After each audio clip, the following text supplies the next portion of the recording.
Once we've established core stabilization through correct abdominal activation, it's important to begin studying the proper posture for standing. When people have an incorrect posture for standing, what happens is the shoulders typically rise up and forward, the head goes forward of where it should be, and as it translates forward, shortens this area of the neck region, and the mid-back rounds. Now, we've seen a lot of people who look like this. A lot of women, unfortunately, develop what's called a Dowager's hump, literally a deformity where this region of the spine protrudes outward. And then, of course, the slump posture then leads to a hump in the mid-back as well. These postural deformities would become permanent over many years if people didn't know what to do to activate their bodies correctly.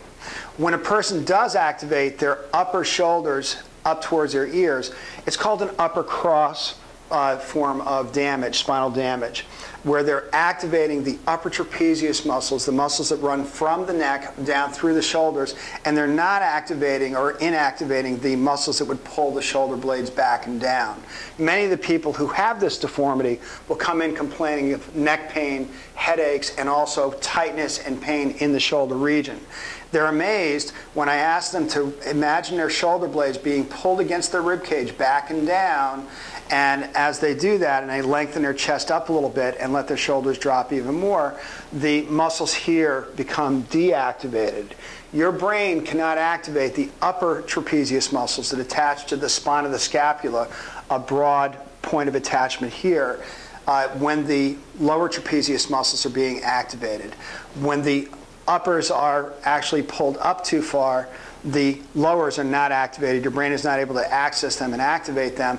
When the brain begins to pull the shoulders back and down, these muscles have to become inactivated for that to happen because the upper trapezius muscles pull opposite the lowers.